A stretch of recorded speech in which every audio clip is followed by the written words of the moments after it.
Welcome to my YouTube channel. Kung bago ka lang sa channel na to at true-blooded Aldab Nation ka, tama po ang channel na pinuntahan mo. Kaya considering na po kitang bagong subscriber.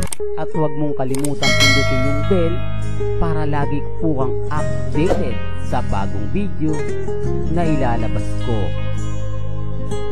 Salamat po sa iyong pag-click sa channel na to.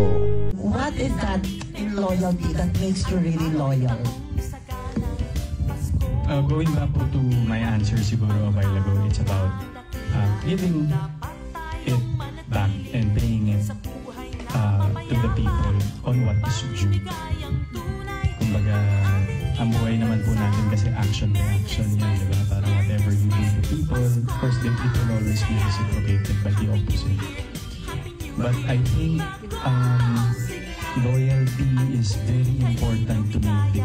Welcome back mga ka-Aldab. Ito na naman po ang inyong lingkod, si Mr. Destiny. Pagbibigay na naman tayo ng pinakamagandang update po ngayon sa social media. Dito sa video nito mga ka-Aldab, tinanong si Alden Richards patungkol po sa loyalty. Gaya ng sinabi natin, throwback na naman po ang kanyang sinagot. Ang sabi niya, kung ano nga po yung mga sinabi niya mga nakaraan, yun at yun pa rin daw po. Dito mga ka-Aldab, mapapatunayan nyo na talagang yung panapaliwanag nito ni Alden Richards napakasarap pakinggan. Di po ba? Yung tipong mapapaisip ka. Yung tipong malalaman at malalaman mo. Di po ba?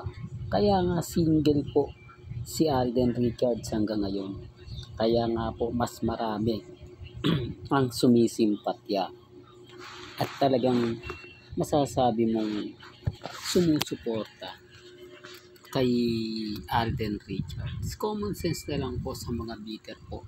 Common sense na lang po sa mga taong hanggang ngayon hindi po naniniwala. O sabihin natin mga ka-Aldab na yung effort po nila na talagang ipagpipilitan po nila. Kasi binabasag lang po sila ni Alden.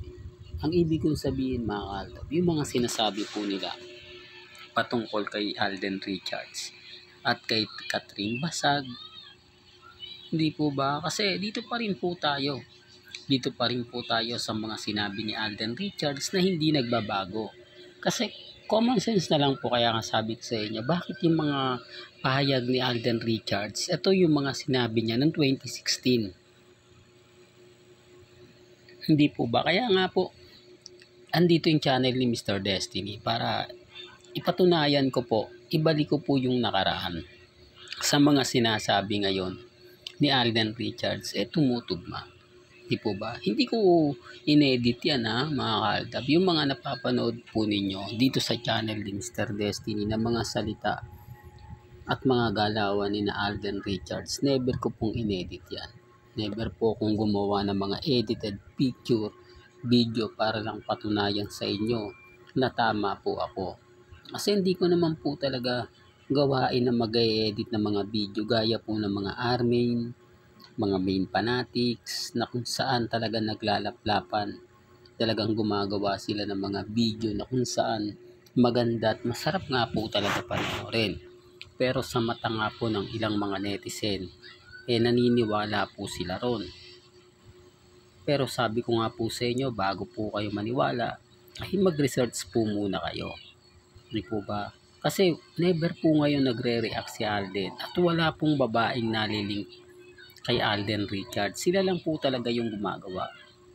Sila lang po talaga yung mga nagsasabi. Pero normal lang po yan. Sa akin mga ka-Aldab, hindi ko na gano'ng pinapansin yan. Bagamat syempre kailangan nating pag-usapan.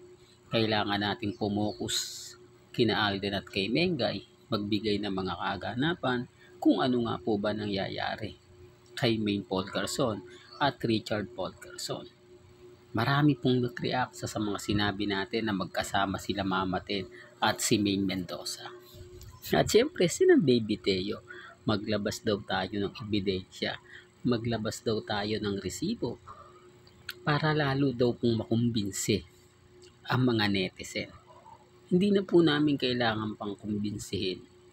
Hindi na namin kailangan pang maglabas ng mga ebidensya at resibo gaya ng gusto po nilang makita at mapanood. Dito mga kaaltab, sapat na nga po yung mga pinapakita ko. Sapat na nga po yung mga sinasabi nila sa akin. Ino-honor ko naman po lahat ang mga sinasabi ng mga mamis, mga titas, mga senyor na 101% na suportado po tayo o sinusuportahan po natin sina Alden Richards at si Maine Paul Carson.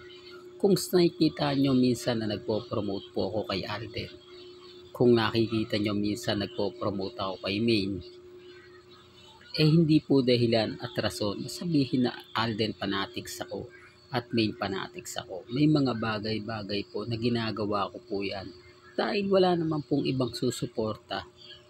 Di po ba? Ibig kong sabihin, yung mga may hidden desire kay Alden susuporta pero may paninira. Hindi po katulad natin mga kaaldap na talagang 101%. Hindi po ba umaayon? Kasi ano nga po ba yung gagawin ni Alden Richards na hindi nga po nakita ng Aldab Nation? Ano nga po ba ang gagawin na wala pang nakakapanood at nakakita? May mga bagay-bagay po kasi na mapapaisip ka. Po ba? Kung ano nga po ba talaga yung gagawin at kumbaga ano nga po ba yun. Siyempre yung GMA Network full support pa rin yan kay Alden. Nakita nyo naman po na ginagamit nila si Alden Cuno para makuha naman yung simpatya. Hindi po ba? Si Alden talaga yung malakas ang hatak sa karisma, lalo na nga po sa mga teleserye. Kaya nga po si Alden yung tipo na pinag-uusapan at pinagpepiestahan.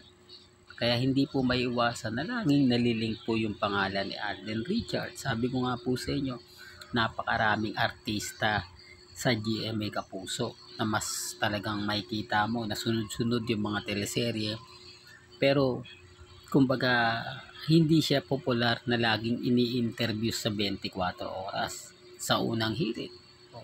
Yan yung pagkakaiba ng isang Alden Richards. Na kapag gumawa ng ingay, agad-agad pinag-uusapan.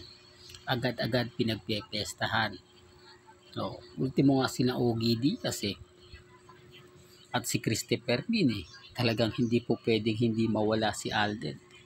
At hindi po pwedeng mawala si Mengay sa balita nila. Kasi nga po mga kaaldab, mas marami nanonood. Mas marami nagkiklik. Mas marami ang tumatangkilig. Gaya nga po na sinasabi natin. Ito ngayon, maraming komento dahil wala si Mengay sa Itbulaga. Gaya nga po ng mga komento ng iba na wag nang bumalik. Po ba? Hindi naman daw po maganda na naandun na si Mengay. Ramdam naman ni Mengay na nahati na nga po ang mga Legit Dabber Gods. Dahil sino po bang artista ang kumbaga mas maingay lalo na nga po sa flood control project. Di po ba? Sino nga po bang artista ang unang nag-react patungkol sa issue ng flood control project? Kaya nga sabi ng mga malalapit po kay May na bakasyon po muna. Di po ba? Hintayin munang matapos ang investigasyon.